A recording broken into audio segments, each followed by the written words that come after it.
Assalamualaikum warahmatullahi wabarakatuh. Kami dari kelompok 6 ingin mempresentasikan tugas 7, refleksi studi kasus.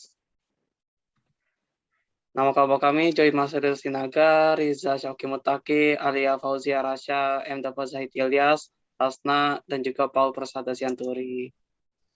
Situasi analisis, data, dan fakta. Selanjutnya dipersilakan Paul Persada Sianturi, dipersilakan. Oke. Dari paragraf 1 sampai 9 yang saya temukan data dan faktanya adalah yang pertama, Garuda Indonesia sempat melarang pengambilan video dan gambar di dalam kabin pesawat. Namun pelarangan tersebut berujung menjadi imbauan saja. Yang kedua, pelarangan pengambilan video atau gambar yang dilakukan Garuda Indonesia memicu perisakan dari berbagai pihak. Salah satunya dari admin aplikasi Grab di Twitter. Yang ketiga adalah perisakan terhadap Garuda Indonesia dimanfaatkan oleh kompetitornya, yakni AirAsia. AirAsia mengklaim bahwa mereka tidak melarang pengambilan video atau gambar. Dan AirAsia juga mengadakan kontes berhadiah mengenai foto pengalaman terbangnya dengan AirAsia.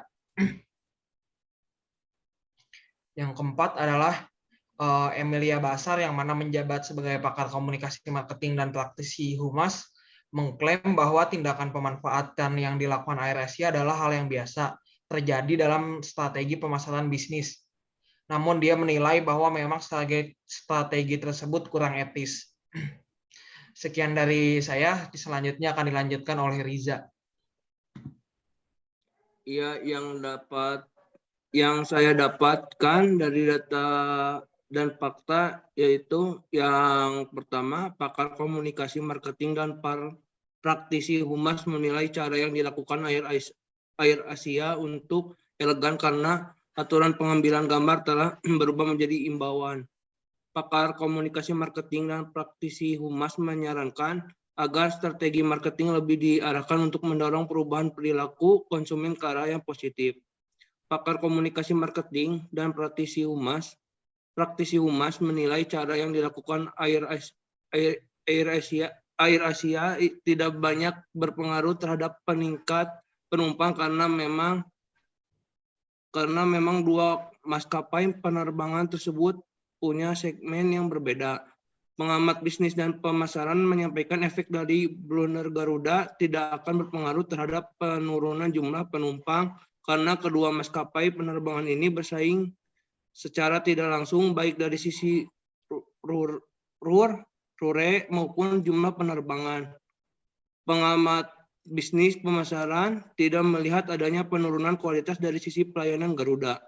Pengamat bisnis pemasaran mengkritik cara bersaing AirAsia yang bermanfaat emosi publik. Beliau berpendapat cara paling elegan dalam persaingan bisnis adalah dengan menonjolkan kualitas bukan dengan memanfaatkan rasa kesal publik.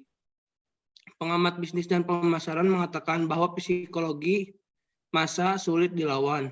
Pengamatan bisnis dan pemasaran menyarankan Garuda untuk lebih hati-hati dalam mengeluarkan kebijakan terutama yang berkaitan langsung dengan konsumen, terutama yang menyangkut kritik untuk perbaikan layanan. Pengamat bisnis dan pemasaran mengatakan kritik seharusnya diselesaikan secara baik-baik dengan menemui orang yang memberikan kritik. Selanjutnya akan disampaikan oleh Hasna. Oke, untuk problem analisisnya yaitu CEO AirAsia Indonesia membuat kontes berupa video atau foto di dalam kabin. Kontes ini dinilai kurang etis karena memanfaatkan kesalahan kompetitornya yaitu pihak Garuda Indonesia dengan memanfaatkan emosi publik serta dalam kontes tersebut kurang berpengaruh terhadap peningkatan penumpang sehingga maskapai seharusnya mendorong perubahan perilaku konsumen ke arah positif atau meningkatkan pelayanan lebih baik, bukan mengadakan kontes dengan membuat konten tentu bisa mengganggu kenyamanan atau privasi orang lain. Selanjutnya dilanjutkan oleh Alia. Ya, decision analysis, yaitu iklan kontes foto AirAsia tidak elegan karena maskapai penerbangan seharusnya membuat iklan yang bisa membuat bahan pola perilaku masyarakat menjadi lebih baik. Sedangkan foto-foto di dalam pesawat bukan kebiasaan yang baik karena bisa saja membahayakan penumpang lain. Kedua, iklan yang dibuat seharusnya tidak berusaha saling menjatuhkan di antara maskapai penerbangan karena selain itu tidak baik dinilai oleh masyarakat, juga tidak memberikan nilai keuntungan yang lebih. Ketiga, maskapai penerbangan lebih memperbaiki lagi cara mempromosikan maskapainya, bisa dengan cara memberi door prize cuma-cuma ataupun yang bisa menarik masyarakat untuk menggunakan maskapainya. Selanjutnya akan diteruskan oleh Joy. Yang keempat yaitu memang betul bahwa maskapai Garuda sedang blunder saat mengeluarkan peraturan dilarang mengambil gambar dan video saat di kabin. Tetapi maskapai AirAsia lah yang menjadi sorotan utama, karena netizen bisa menjadi pedang bermata dua bagi pihak yang memanfaatkannya. Sebaiknya maskapai AirAsia lebih bersaing secara sehat dengan meningkatkan layanannya dibanding memanfaatkan keblunderan kompetitor.